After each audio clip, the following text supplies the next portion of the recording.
you should ask yourself is, why do I want to go abroad anyways? What's the reason for the same? I mean, staying abroad, fair enough, right? But if you don't have an idea in behind, you may run into frustrational situations or something like that. So, the first question is, why probably staying abroad? First of all, improving your cultural, intercultural competencies. If you attend a different culture, you will get to know several interesting things, right? If you have not attended the same, look up my intercultural talk from last week. It's on the YouTube channel of the Students' Council. There's only benefit if you manage to do it in the right way, right? So you will get insight in different cultures, experience with different university systems. Just as an example, what we do, dividing labs and lectures, is quite uncommon around the world. And I personally think that combining theory and hands-on work is the better didactical model. Yet, it is as it is in our department, but that could, for example, enrich your point of view on specific topics. And of course, the language skills. And you can extend the content-specific availability by staying abroad, because we transfer as given, not onto our modules. So it just has to fit into your degree. So you can take something nearby what we offer, but not similar. Space robotics probably, or something else that's existing at different universities. Reverse engineering courses in Thailand, for example. Not offered here at the moment. So that's probably also of interest.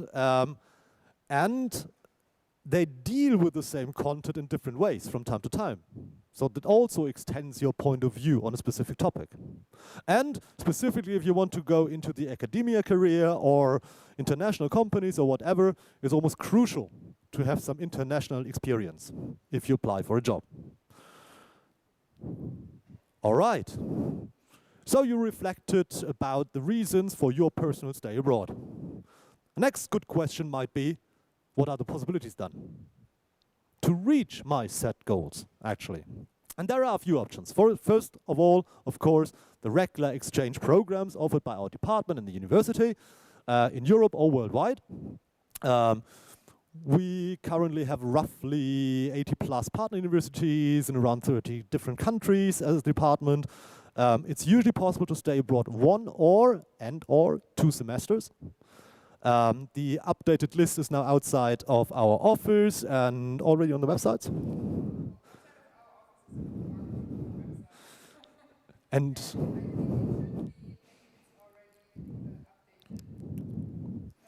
yeah, that takes with the first spirit system.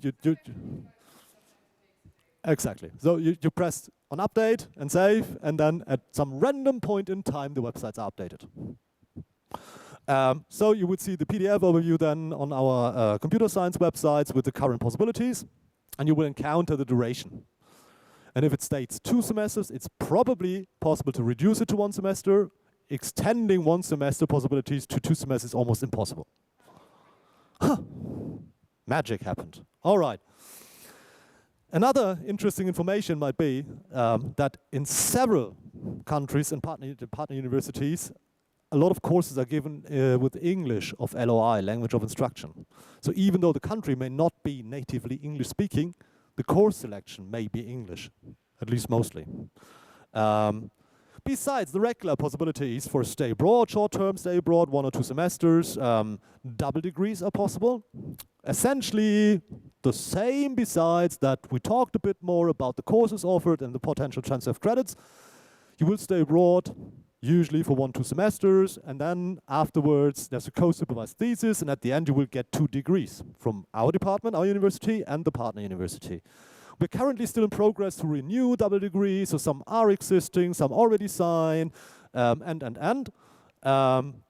My colleague is currently undergoing the renewal mainly, so she has a way better overview than I have about the current status of specific double degrees.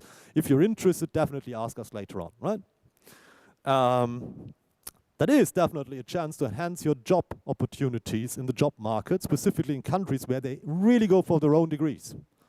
France, for example, diplôme d'ingénieur, something like that. Currently paused, and I highly doubt that it's going to exist anymore, but Lars may have more information on that, probably. is the Future Scholar Leadership by Continental. And if you looked up the financial situation of Continental AG, I highly assume that this specific program is probably not offered in the near future. On the other hand, in this program, the first semester in Japan was actually a stay at the IIS, the biggest research facility in Tokyo for engineering, 950 plus PIs. And they have own scholarships. And they are really interested to have TU Darmstadt students, specifically from computer science, probably for a semester stay. It's a research stay. So you won't get many credits out of it, but it's really cool experience. And we are currently also slightly in discussion with the head of the IIS to finalize it, but it's actually my lack of time at the moment that's the bottleneck. But that might be an option, and there are several similar options as well, right?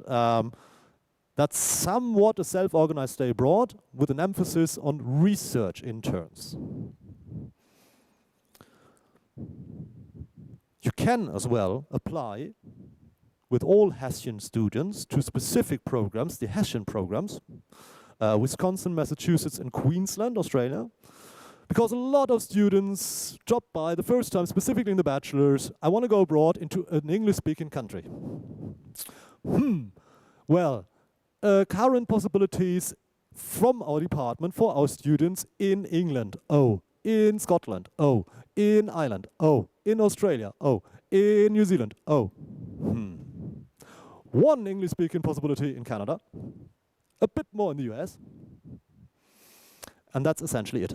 IITs, India. So, but these programs are aiming for 2 different states in the US and 1 state in Australia. Decent chances to get accepted. The application period starts earlier than the one for our regular exchange program, so you can apply for both possibilities. And if you drop out after the first round of the Hessian program, you will still follow the internal application process, enhancing your chances, if you're interested. And besides, you can just go abroad. Free mover. Just go. Same rules apply for credit transfer and everything else. Yet, not much we can actually do to support you. Besides probably creating a supportance letter, yeah, it's fine from our point of view, whatsoever. You still have to fulfill the criteria here, so after every second year, at latest 1 achievement for your studies to be passed. Besides, you can just have an eye on scholarships or other funding possibilities, because it is then more costly, most likely, because you have to probably pay the generic fees. And in the contracts of a stay abroad exchange via the departments, universities, that's the big amount of money that's dropped, usually, right? So it might be a bit more costly, and not every university, not every country in the world allows free movers. But that might be an interesting option. I just had a discussion shortly before the talk, before our appointment now, a student who's in the Studienstiftung, actually, and he didn't even apply now for the scholarship, but already decided that he wants to stay a semester as a free mover in Malaysia. Not that costly, apparently. So, might be an option. And of course, same opportunities for transfer of credits afterwards, most likely. And other competencies, but not really worse or bad, internships, right? So experience in the, I don't know, international labor market, for example. There are student groups supporting the same, for example, in North America or in other countries. In Europe, there's the Erasmus Plus placement, Erasmus Plus internship program. You can find a database on the DAAD websites with all the possibilities currently enlisted, and then you can just apply. Way shorter lead time, right? So it's possible even though you probably are in the ending phase of your studies already. And you can go for a lot of them in parallel or afterwards, right? Or after each other.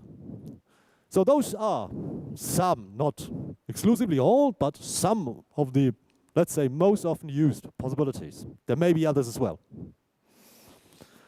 Summing up the questions you should ask yourself. So, you decided you have a good reason for a stay abroad. And you know about the possibilities possible for you. The next question would be, when do I want to get abroad? When it comes down to credit transfer, we highly recommend to go abroad either by end of bachelor or at the beginning of the master's, if applicable, because then your course selection possibility is broader and it's easier to transfer credits into elective areas than compared to transferring mandatory courses, for example. Completely different rules applying. Plus, in the master's level, you have way more opportunities usually, and the language of instruction is more likely English at the partner universities. So, when to stay abroad? And when to have apply? Probably this November.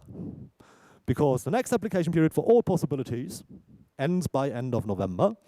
1.5 year lead time for your stay abroad. So if you, for example, started in your master's and you apply next year, your stay abroad would be in the 6th, 7th semester, which is for us completely fine, but probably you have other plans, right? So prepare when to apply. Then definitely check the prerequisites, contentious prerequisites, financial prerequisites, visa prerequisites, and so on and so forth. Doesn't make sense to use one of your application possibilities for a university or a possibility you actually can't go for because you don't fulfill the criteria. Cross-check that. There's the partner database from the university where you can look up fact sheets and experience reports, and you will identify a lot of those crucial factors in those documents, right? Otherwise, get in touch with us or the International Relations Office in order to clarify your questions.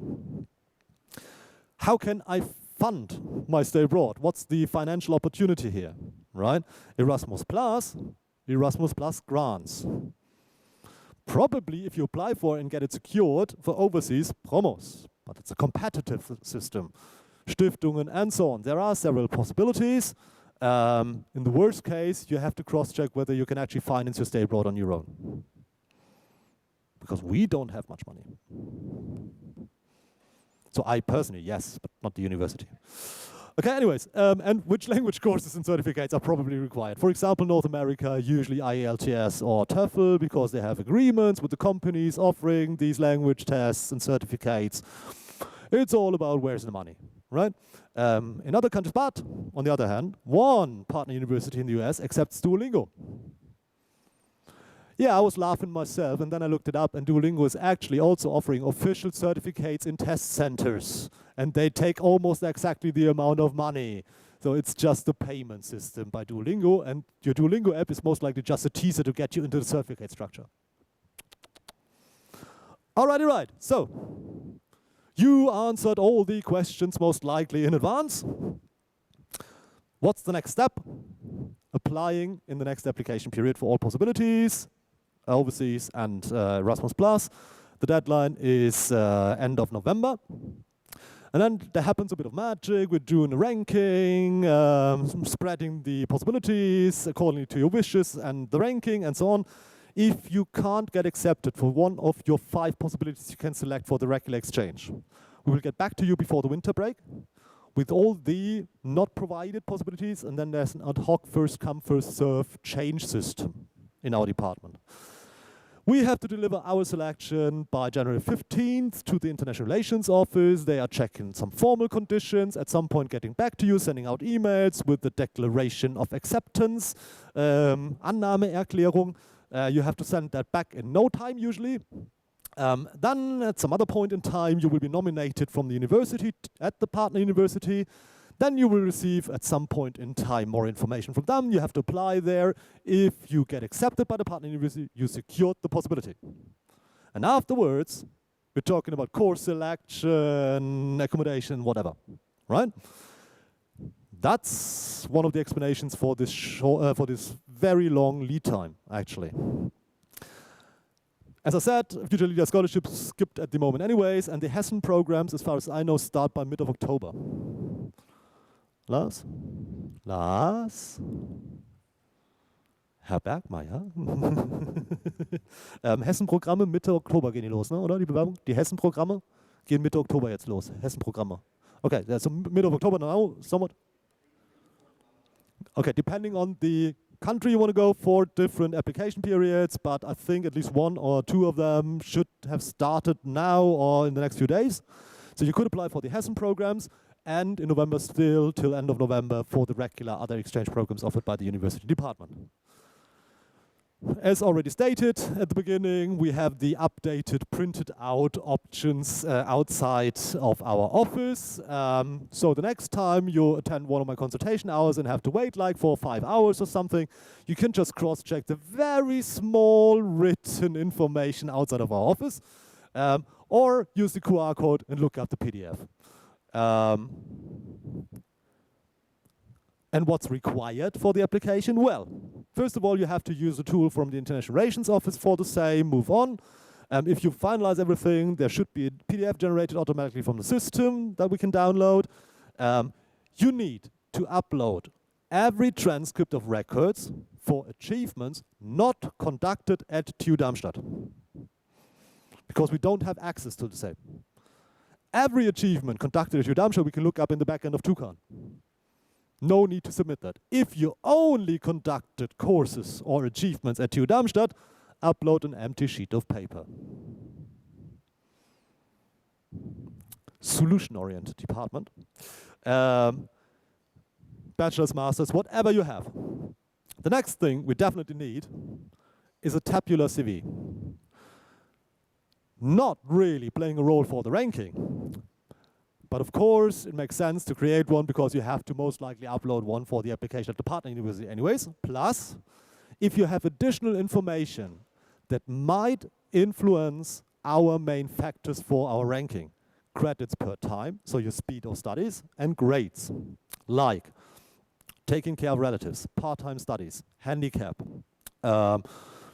if you work for a university board the whole time through, whatever. So all those things you think may play a role for your gradings and speed of studying. Just put an extra sheet after the CV, add it to the CV, and just enlist all the things. If you have documents, ready, steady, fine. If we need more information or whatever, we'll let you know, right? We tried to make a fair ranking somewhat as good as possible, yet we need the information to do the same, right? So what we don't know can't be used for the ranking. And then, probably the two documents I get the most questions to: plan of studies and motivational letter. Plan of studies. Some people drop by, but I'm going abroad probably in 1.5 years. I don't know the courses offered then. That's not the idea. The idea is to force you to get in touch with the information you have for the potential partner university and look up whether there's a plan that might be applicable. Like, for example, what you should note down is, when I start my potential stay abroad, I will most likely be in the following situation here at TU Darmstadt, having covered specific areas, X credits in, only the thesis left, whatever, right? My plan for my stay abroad is to go for courses in this area, or a thesis, or whatever. And then afterwards, a short explanation why it's likely that this is actually turning out in a good way. And you can argue with experience reports, currently offered courses, offered study programs and research highlights at the partner university, given contact between the professor you want to go for with a thesis here and the university you want to go abroad for, and. Depending on what you plan, different arguments probably. It's not about the detailed course selection already. You can use detailed courses, but they will change eventually anyways, right? So it's really to enforce you to prepare your potential stay a bit more so you're not frustrated. We once had the situation, IT security student selected a university in Spain, has been there, and then learned that he can only take courses from automation, electrical engineering.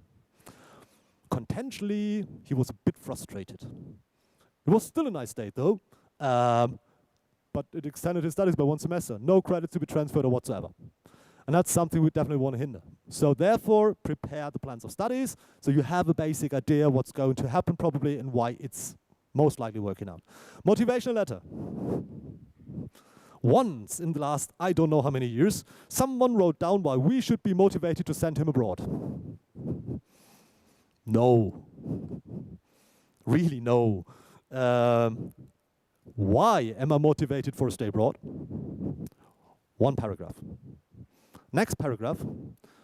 Let's assume you apply for 2 different regions in the world, South Asia and Scandinavia. My motivation for a stay abroad in Scandinavia. Next paragraph afterwards. My motivation to stay abroad at University of Skövde, or NTNU in Norway, or Aalto in Finland, right? Next paragraph, my motivation for South Asia, my motivation end. And the last one for the universities may have an overlap on the plans of studies. Cross-reference, don't copy-paste. Really, don't copy-paste, right? Just say, okay, and I also have a contentious motivation, please see the plans of studies. All right. Usually, if you apply for 5 possibilities for the regular exchange, 1.5 up to 2 DIN A4 pages for each document should be fine. Little hint. If you reach 50 pages, you probably understood something wrong. If it's just 1 paragraph, as well, right? Roughly 1.5 up to 2 pages. Though I already explained that you have to apply to partner university as well, and they may need more information or more documents, like recommendation letters from professors and so on and so forth, right? And that's something you should have an eye on already during the application period here as well. You will find more information on our websites for international affairs, the websites of the International Relations Office. You can ask questions via email and wait for an answer quite some time, or attend one of our consultation hours. You could have been at the information event taking place today from 5 p.m. That was a stupid bullet point to leave on the slides. We're just doing it the same time, same day next year as well. In addition, we do have flyers. There are information events from the International Relations Office on funding, specific regions, specific possibilities as well.